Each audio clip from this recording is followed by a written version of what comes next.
quiet. Remember to be quiet.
What up? Yo. We pulling it down. Yeah. Happy Friday. It's a Friday. It's our 100th episode, guys. Ooh. That means it's my 2 cent cutting $100 bonus checks for those that are on today, or what? That's what I'm trying to say. I mean, that's easy. That's easy. That's easy. And look, what would be difficult? 1,000, 10,000? Shoot, tell me what's difficult. No, I don't want to break the bank. I just take my little $100 and go to the strip club and throw my ones. I'm good with that. The ones at the strip club with 100. I do that. You're not gonna get far. You ain't gonna get far, man. I'm not trying to, Roy. I'm not trying to. Thank you very much. I'm not trying to. You ain't going too far either. I'm not trying to go too far, Roy. I got a family and a wife to get home to. I ain't trying to go too far. I'm gonna take my 100 and go to get some strips, chicken strips. Okay, how about that?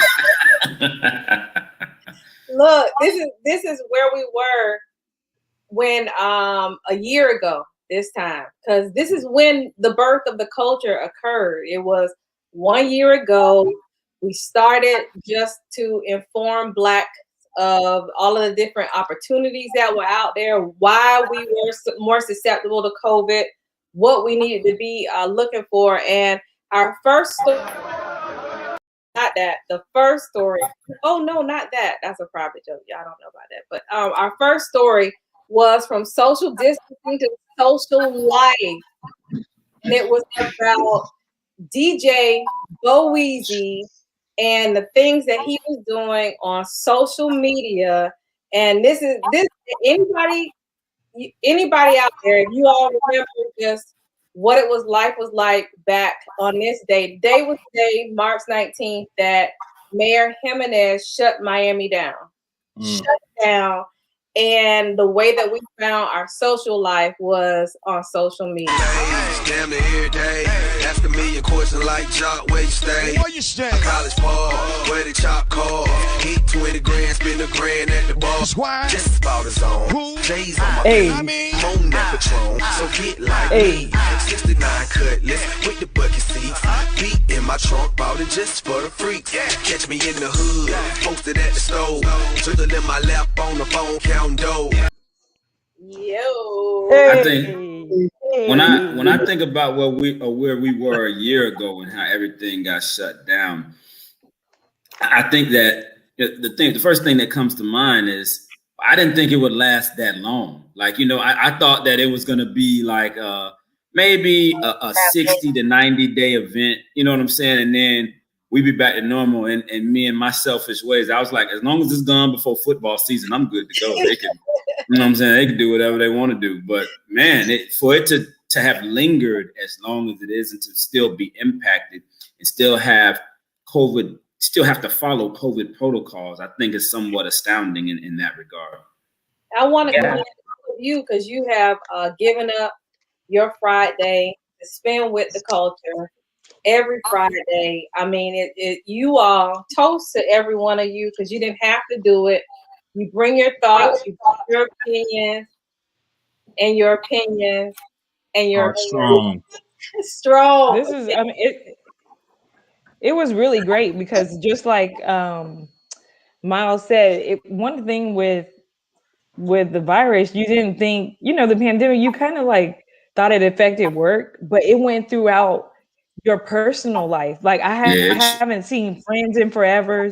So this show kind of allowed us to reconnect, even though we weren't seeing each other, in person. So I look forward to Fridays. That resonated Yeah. with me, Brandy, because I was just speaking to my best friend in Atlanta, and like there's not a year that goes by since I left Spelman that I had not been to Atlanta. And to see my best friend, and my god kids and stuff. And it's like, this is the first time that has happened. All this time has passed and we have not physically seen each other. So it's crazy, but this has been a wonderful, something great that has come out of, this unprecedented time that we're living in. So Yeah. my two cents. Yeah. I also think that for me and my family, and just when you think about everything that's going on, it's been an awakening. I mean, very much so. if COVID did not wake you up to, as my wife says, the possibilities, I don't know what would do it for you. I mean, we've been able to, you think about just my 2 cents and some of the things that we've been able to birth out of it, Yes. whether it's business, but also personal stuff. And then, shout out to Bo Weezy, because Bo Weezy gave us life days straight.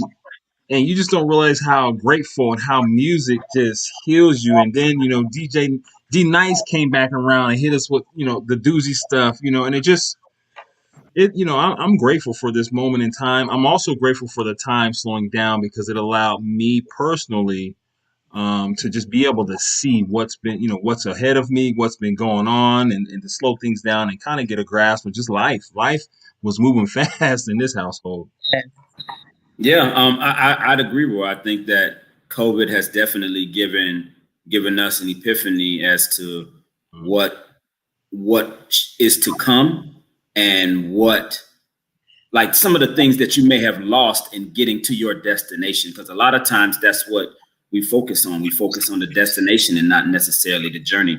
And, I'm gonna give you a shout out, brother, because you told me before, one of the things that you do for us, and when I say us, I'm talking about our circle of Black men, is that your house, the Mawkins household, is somewhat of the rendezvous point, the gathering point, right? You always are inviting us over for drinks or for cigars and things like that, just for Black men to congregate and have a safe space to talk, because that's something that we don't do enough of. And, when COVID kind of took that away from us, I found myself missing that. So I was happy that, a couple of weeks ago, you organized the get together. Shout out, shameless plug to Dunkaroos in Wynwood, and we turned up and had an excellent time.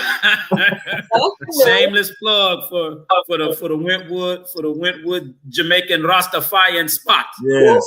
Wagwan Wynwood one. Wagwan Wynwood one. Yeah, we had a good time, man. Yeah, we had a good time. Yes, I appreciated us slowing down, but I tell you, in slowing down, I sped up. I started dreaming again. Revved up and sped up.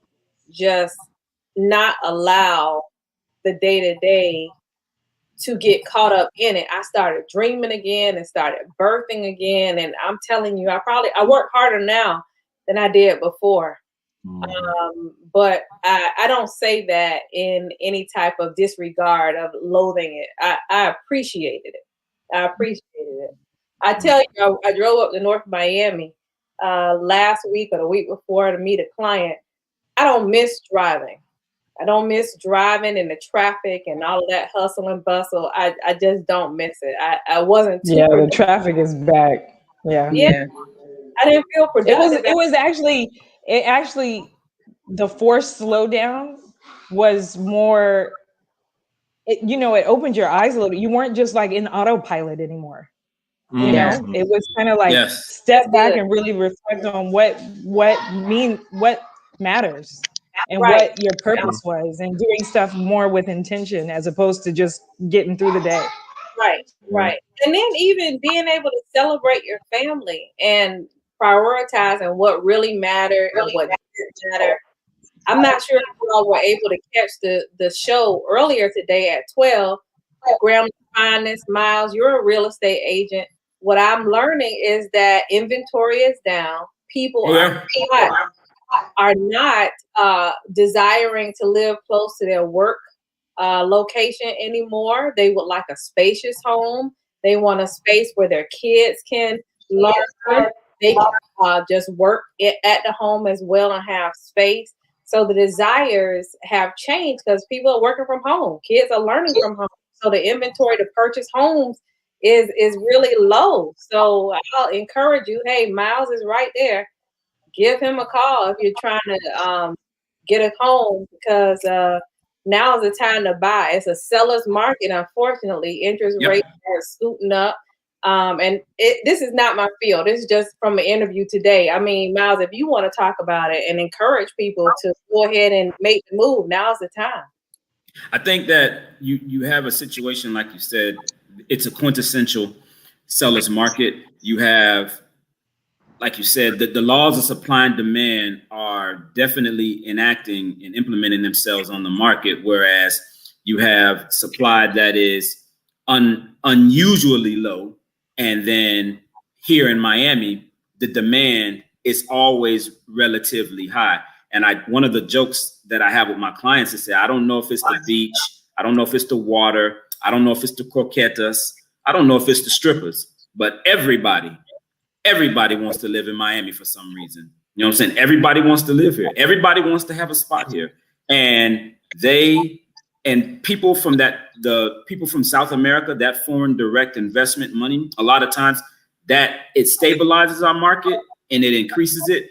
But then it's also the gift and the curse, because what it does, it drives prices up and pushes out the average working American who wants that standard 3.2, and they've been approved for an FHA loan.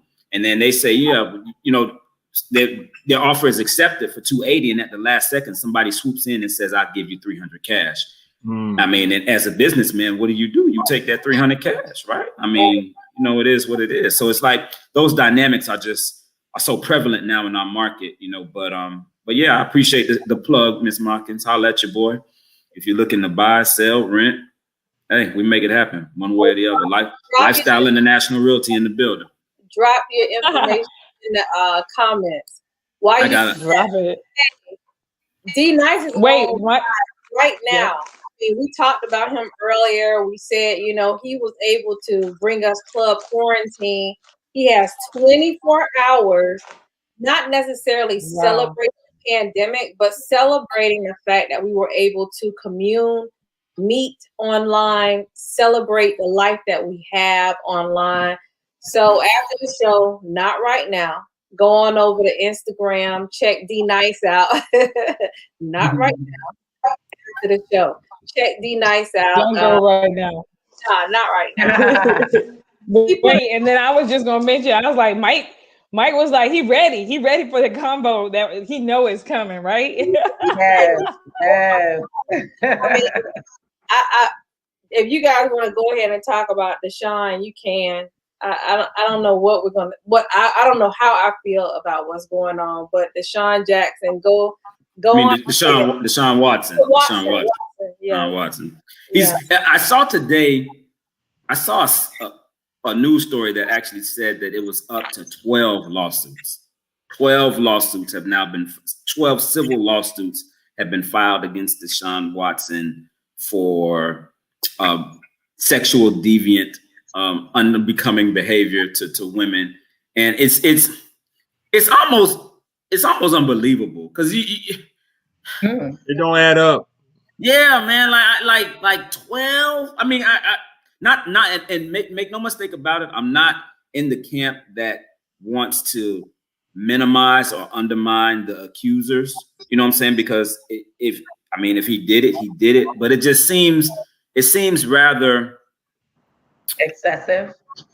Not excessive. It seems rather convenient that after the first 3 to 9 more pile on, if you get what I'm saying, Rose. Like, I don't think that it's convenient. I think that people feel empowered, like, you know, when they hear where they one. feel, where they first feel like ashamed, and that, if I come out and say something, you know what I'm saying, then people are going to start, downing me and shaming me and saying, oh, I just want his money. I'm just trying to, you know what I'm saying, write a book or all this other stuff. There's strength in numbers. So, if three come out, those three come out, then that's almost like, you know what, they came out and they said something, so can I. So then it's an empowerment. It's not a convenience. Let's just add on to the fact that he wanted to leave. Let's Yeah. add to the Yeah. fact that he didn't want to be there anymore. And Mhm. I am all for allowing people the brevity of being innocent until proven guilty. Mhm. In this to Governor what's the guy's name? Cuomo. Cuomo. Yeah. New From New York. York. Yeah. It's like, hey, mommy, it's like you go against Trump, you go hard in the paint, for what's right, and then these allegations begin Right. to arise. Right. I'm a very big conspiracy theorist, just very big on it, because in the world that I live in, I understand how you can manipulate people to believe what it is that you want to believe. Absolutely. I understand how repetition will make you believe what I want you to believe. Mhm.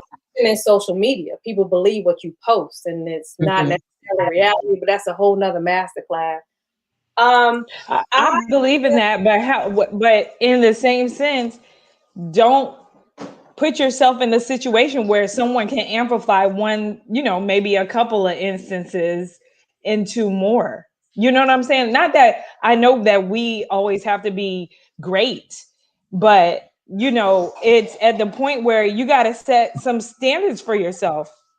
Right. Well, I understand that. I'm just going on the vein of that, not that people have a right to feel the way that they feel. Okay, I'm not saying that. Mhm. I am saying that we all can agree that there are people in our own life where it is not necessarily a sexual foundation, but their feelings have been completely, totally off base. They've told you, "Oh, you made me feel like so and so," and you're like, nah, that's on you. Like that's you feel insecure, so you feel like I wasn't speaking to you. How about Mhm. to see you? I yeah. didn't see you because I had something else going on in my mind. Mhm. I am just troubled by the way that any white woman can stand on a platform and say, "Oh, this is what happened to me," and then the media continues It's valid. Mhm. It's validated. It's what it is validated. that they feel, what Mhm. they feel, when there's a difference between feeling and fact. Um, Right. and that doesn't take anything away from anybody's story, because their truth is their reality. But being from a world that is able to understand how to spin things, I just listen to the stories with caution, because Yeah. I've been. Well, yeah. I mean, I'm back to your point about that though, because I really, me and my wife talked about this week. I said, when did it come to a point when a white woman would say something and it became factual? And Deshaun Watson, back to what you said, Brandy, you said, how about, you try not to put yourself in this particular, situation. You're talking about celebrity, biggest thing in probably Texas. And he had them come into his home. And it just is odd that, hey, he hasn't said anything in the media about, hey, they talk about him leaving Texas. He doesn't want to play for the Texans. And then all of a sudden, out of the blue, these allegations come. It's just interesting how that dynamic all of a sudden start popping up out of nowhere, and then now it piles up. But now, to his credit, he's like, no, I'm not paying. He's denied paying some people off, paying them off, and said, hey, Yeah. I look for, Settlement yeah, pay. I look Hush forward, money. I look Hush money. forward to. And here's the thing, I know a lot of guys that will pay that money just to get them to go away, and he's like, no. Well, yeah, Roy. Well, yeah, that's where, I mean, a lot of times, Chico. as professional athletes, especially high profile professional athletes, you're talking about a guy that just recently signed an extension for $160 million in 4 years. So definitely money is not an issue for him.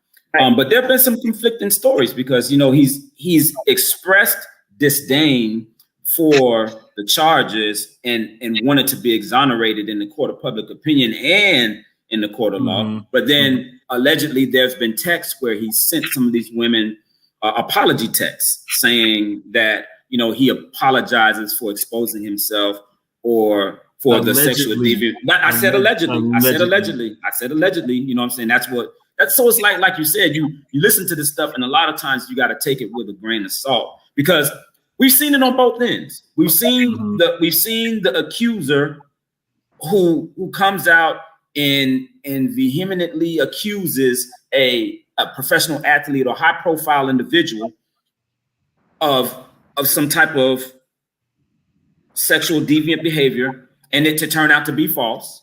And then you've seen it on the other end where they've accused it and they turn out to be true. Like, you know what I'm saying? So it's like you really gotta be objective in your opinion and waiting for the facts to come out because it literally is one of those things you just simply don't know. I'm gonna tell you this. I agree with that.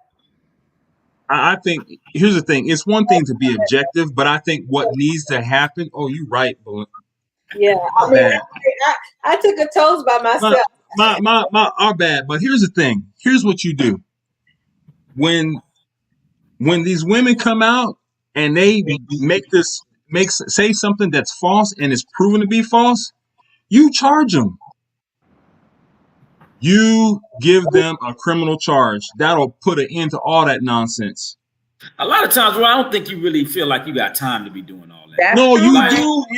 Miles. Listen, Miles. How many times? Think about the girl that was in the park in New York, and she was like, "I feel threatened. This guy's coming towards me." You put this man's life in jeopardy. You have time for what is right. Right, but he's not Deshaun Watson, though, Roy. I understand that, but guess what? That's one less Negro in this world. If somebody decides to jump on what she says, we have to start pressing charges. When these women come out and say stuff that is not true, charges should be on their neck all day, every day. Yeah, all day, every day. I agree with I don't think, you know what, Roy, I don't think. Can I read the comment? The comment? Yeah. Go ahead. Yeah. It says, if a stranger, DMs you and flies you to their city for you to massage him, and I'm going to add this, massage, and it's clear that he needs special attention to his growing area. I find it surprising that you are uncomfortable because you came into contact with his what vegetable. His eggplant. Well, you came in contact with his package. Right. Wait, but I was gonna say this.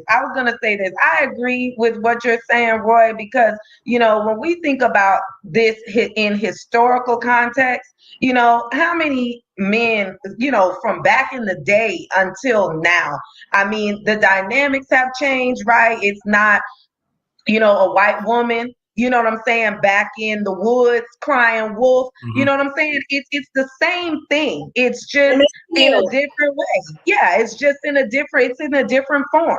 You know what I'm saying? So I agree with you, Roy. Like, you know what I'm saying? People need to be held accountable, you know what I'm saying, for their actions. And they need to understand that there are consequences to their actions, because when people do what is allowed, right? They do what's allowed. So if they are allowed to continue to, say that this man did this or whatever, and then whether something happens to that man or not, and nothing happens to them, they're going to continue to do it. Right. And I guarantee you this, and I'm sure you guys can agree with this. If Deshaun Watson had flew some black women into his house, and that was claimed, we might not even hear this story. Right. We might not even hear. It might not even be a story. I'm with Brandy in the sense that I think that where it ends, and definitely not necessarily where it ends, but definitely where it begins, is understanding the compromising situation that you're putting yourself in. As a you are, but here's the thing: how can you get around that? But then you put the necessary protective measures in place. Have the cameras in your house. But do we know? But who's right? He might have did that. He might have had that. Have them sign disclosures or whatever the case may be. Yeah, all like of that. like A-Rod, make him sign an NDA. You remember if you ever watched the game? If you ever watched the show The Game, remember my man Malik? Malik used to have all of the females when he would have them orgy parties. He would have them signing all kind of disclosures and whatnot. Like, you know, him and his assistant TT, you know, he would have them sign and then kick them all out in the morning and all this other stuff. Like, hey man, you gotta do that. But you know, I think it does go both ways.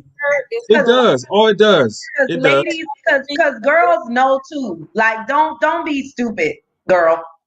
Don't be stupid. Like you know. She doesn't know what we're talking about. Bring her up to speed.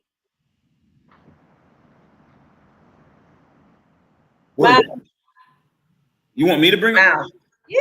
Oh, well, Deshaun Watson, who plays for the Houston Texans, an all-pro perennial quarterback who led the NFL in passing yards this past season, has been allegedly accused of 12 different women of some type of sexual assault.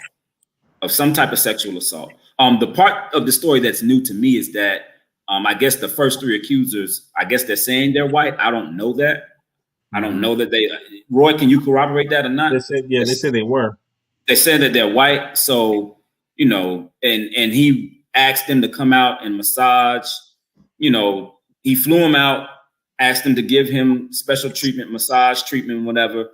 And then now you have this full blown case. But here's the thing: Roy, did he ask for? I mean, did he really ask for special treatment, or versus come to the house and give me a massage? Because here's the thing: I'm Deshaun Watson. I can't leave my house and go to Massage Envy and get a massage. No, you can't. You can't. You can't do that.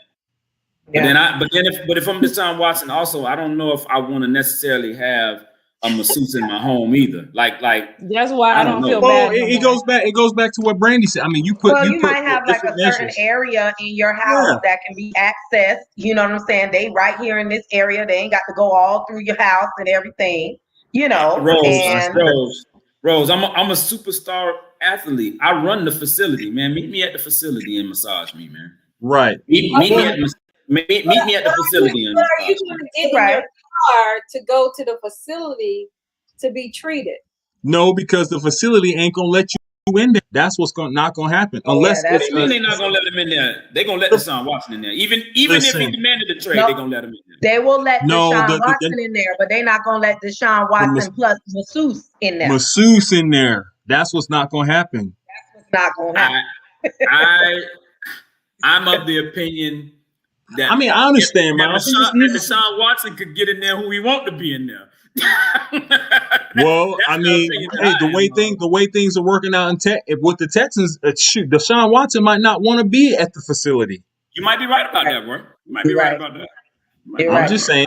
But then there's also the perspective, right? Like I think what somebody mentioned too. It's like, you know, you got to move better. You know what I'm saying? You know what's going on. You know what has happened in the past. You see things happening now. And don't think that because you are Deshaun Watson and you got all this money and you a high profile athlete and everything, that you are exempt from these things also coming to you or also, you know what I'm saying, being susceptible. Yeah, being susceptible. Let me break it up right here. It's our 100th episode, and damn near every day. Ask a million questions like Jock, where you stay? College ball, where the chop call. Hit 20 grand, spend $1 grand at the bar. Just about his own. J's on my feet, I'm on that Patron. So get like me. 69 cutlass with the bucket seats. Beat in my trunk, bought it just for the freaks. Catch me in the hood, posted at the stove. Twiddle in my lap on the phone, counting dough. No. Hey. Oh, you don't be letting it get to the breakdown though. It's a That's right. You don't let it get you're like switch Right. stories because we're gonna stay on the Hey, Sean, We got a short That's- show. white loving women. that's not even Look. that's not even La- Rose's favorite Young Jock song. Rose's favorite Young Jock song is "I Know You See It." You got to play I the album. know you see it. Thank you, Yolanda. Look, back to Deshaun Watson. No. Please. Well, I just want to say No. one thing. We only have 9 more minutes of this show. Believe it or not, the whole show cannot be about Deshaun. We can come back next week and finish this conversation. The culture. Shut up, husband. The Shut up, culture husband. is talking about Kurt Franklin, his son, Yes. and all of that. We got to get in that before we go. Yes. Now, Let's get into it. Yes, because I heard something awesome from Ricky Smiley this morning. Yolanda Ooh, he was- asked the question. She wanted to know what that other story was about. So I'll go ahead and prep this one. Kurt Franklin dug into his 33. Let me Year 32. old. 33. 33. He's 33. Year-old son. Okay? Watch your mouth, Chico. Watch it, Chico. Grown son. His Yes. son then recorded what Mhm. he said. Right. And then not only did he record it, but then he proceeded to Put it out. post it to social Mhm. media. Mm-hmm. And because he posted it to social Right. media, it Mhm. then created an avalanche of occurrences that continue to unfold every day. Uh-huh. The first thing that happened was Kurt Franklin had to respond. Mhm. Had to respond. You Yes, think he did, Melinda. that's Yes, he necessary? did. You think he had to respond? No, he didn't No, have he didn't. he didn't have to respond, but Okay. he did. And I want He did to respond. I Okay. want to play a part of his response. 33. For many years, we have had a toxic relationship with him as a family. We've tried for many years through counseling, through therapy, to try to rectify this private family matter. Recently, my son and I had an argument that he chose to record. I felt extremely disrespected in that conversation, and I lost my temper. And I said words that are not appropriate. And I am sincerely sorry to all of you. I sincerely apologize. I want you to know as a father that during that conversation, I called the family therapist and got that therapist on the phone to try to help. He never played that part of the recording. I'm not perfect. I'm human and I'm going to make mistakes and I'm trying to get it right. Please keep me and my family in your prayers. So he Yeah. I have a question. Yeah, go I have a ahead. question. What part of the recording wasn't appropriate? Because I thought the whole thing was appropriate. I just want to. I did. I was like, did I miss something? Did he call him a no, name? I just want to throw that part in there. I just want to. No, he was talking about his language. He was talking about his language. Of His course, language. he was talking about his language. He was talking about his language. And, and of course, the reason why he was talking about his language is because he is a gospel artist. You know what I'm saying? A world-renowned gospel artist. And you know what I'm saying? What people have to understand is That's right, Latif. because That's exactly. right. That's right. Captain got sons. You know what time it is. Because he is a gospel artist, it doesn't mean that he doesn't fall short. If we want to talk about, you know what I'm saying, biblical and everything, it's even biblical that everybody falls short. Yes, Belinda, I believe that. We fall down. Exactly. We all fall short. We all fall short. The problem is that because Kirk is a world-renowned figure, you know what I'm saying? His stuff just got put on Front Street. You know what I'm saying? A lot of us ought to be thanking God that our stuff not on Front Street.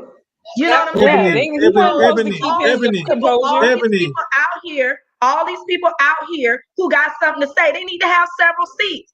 They need to have several seats because we all know that if we could record some of your conversation, you would probably make Kurt look like an angel. You know what I'm saying? So like, I those are parents that let their kids slap them in anything the was face. unappropriate. It was a point in time where he needed to get in his son behind, and that's exactly what he did. So That's right, I Ebony. give Kurt a round of applause. Yes. So Ebony, what are you saying? Help me understand what you saying.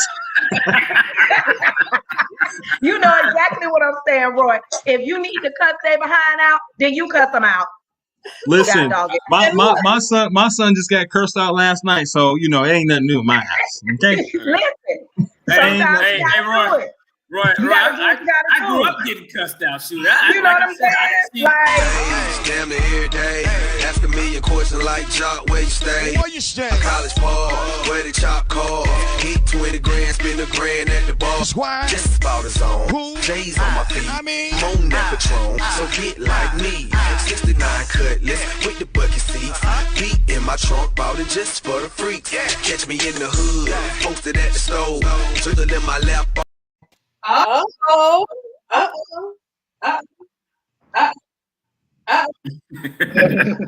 I think. Listen.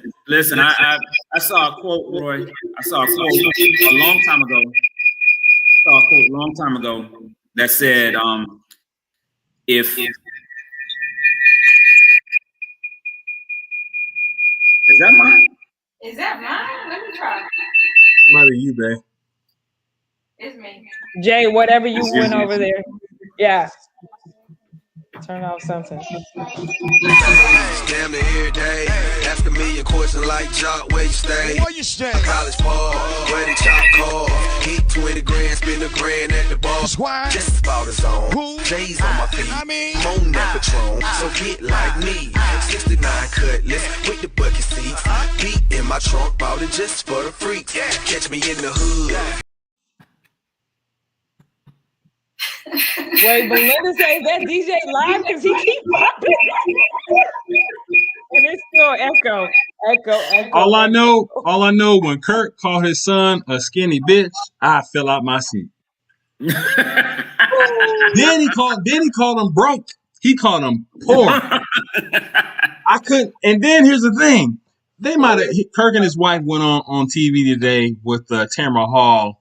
And she said it wasn't her in the background. I don't care what anybody say. That was her in the background laughing when Kirk was like, "Yo, skinny bitch, you poor. I'll put my foot in your nicka. But and you hear this.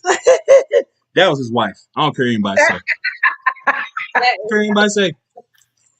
Because me and my wife gonna ride out. Did they say what the personal matter was they were fighting about? I'm like, I want to hear. No, they just said they had a toxic relationship, Brandy. But here's the thing. To piggyback off of what Ebony said, if I want everybody to think about your worst moment in life. Think about your worst moment in life. The worst thing you ever did. And imagine if it was on camera for the world to see. My God.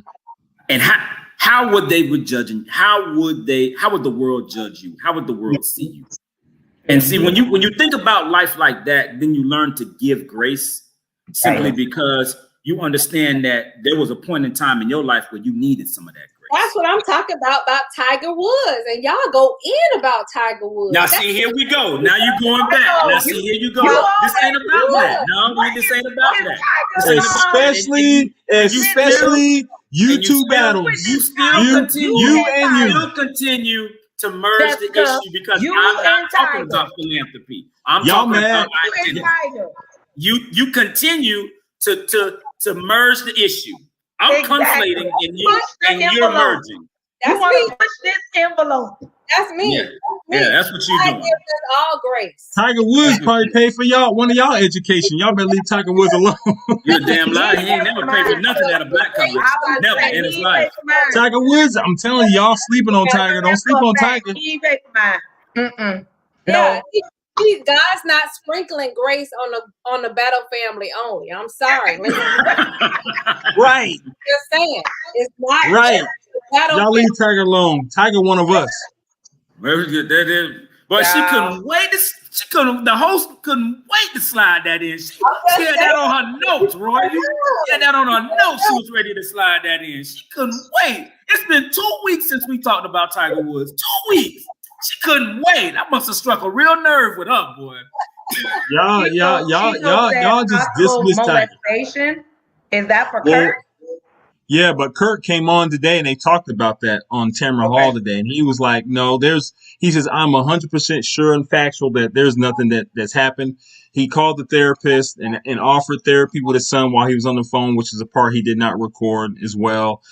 His wife was sitting next to him. His wife's like, hey, this has been going on since we were married for the last 25 years. This ain't nothing new. Then the son's mother actually came on and did a podcast, was like, hey, listen, pray for our son. This has been going on. So you can see there's a unified front with them co-parenting and then also with his current wife. And they've been working through this for a long period of time. So this ain't nothing new. The other thing too, Kirk said he was blindsided because the son actually had threatened to do this before. But the reality is he never did it. And this was just the first time he said, hey, I'm going to do this. And there's supposedly a part 2 that the son said that he was physically abusive. But yeah, there's a unified front. I know for me, the thing that was most disappointing about that. Thank you, Michael.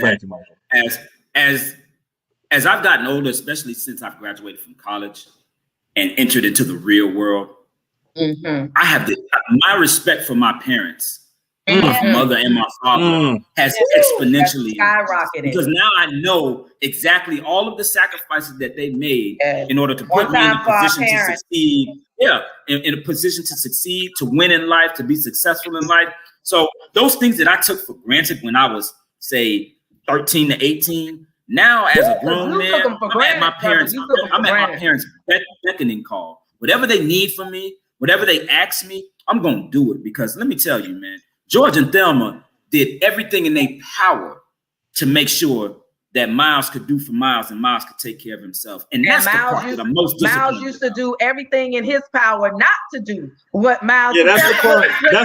That's the part that you're not sharing. Miles was a badass. The show wasn't long enough for that. Miles is bad. Already knew in his mind that he was gonna go right. Okay. Yeah. So the show ain't long enough for that, Roy. And we're not talking about me, Roy. We're talking about Kurt and the Franklin family. We're not talking about Here's the thing. No. When I know you got a picture up on Pinecrest Elementary as one of the most wanted kids, don't be like this kid and it's in the principal's office. Your ass was bad, and it's been up there for the last you've been out of middle school for 30 years now. That was elementary, Roy. So that's like 30 years. That's like 30 years, Roy. 30 years. I used to be in the room, Roy. I used to be in the room crying. Dad, don't hit him no more. Don't hit him no more. Don't hit him no more. Don't hit him no more, Daddy. Please, just Miles song was hit him with the 4-4. All I heard, Papa, don't hit him no more. Papa, don't hit him no more. I'm telling you. Yes. Let's end on this petty note. The show's short today. I'm not gonna say who has to leave, but they know who they are. Yeah, that part. That part. Yeah. So let me play this for you, because let me tell you, this dude has a permanent seat at the family reunion, at the cookout, and this is like factual. Check this out.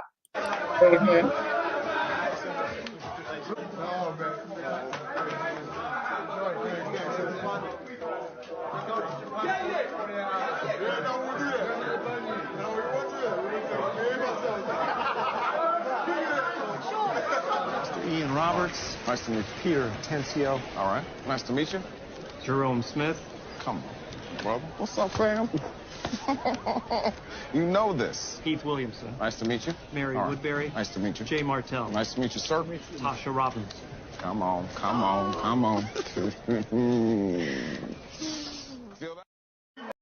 Girl. That is what's so up, funny. fam? That's so funny. Megan, all day. Oh my Come goodness. on. We did not even get to talk about the talk being on hiatus because Sharon Osbourne felt the need to come for Cheryl Underwood on the defense of Piers Morgan, who completely denounced everything that Megan said against the Royals. I mean, oh my gosh, the layers to that. Maybe we'll have time to talk about it next week, because the talk may come out with some sort of statement. But that's it for us this week. Peace out. Love you guys immensely. And DJ Boweezy. Hey, now. Damn near every day. Ask a million questions like Jock, where you stay? Where you stay? College ball, where the chop call. Eat 20 grand, spend a grand at the bar. Swine. Just about his own. Who? J's on my feet. I mean, Moan that Patron. So get like me. 69 cutlass with the bucket seats. Beat in my trunk, bought it just for the freaks. Catch me in the hood, posted at the stove. Took a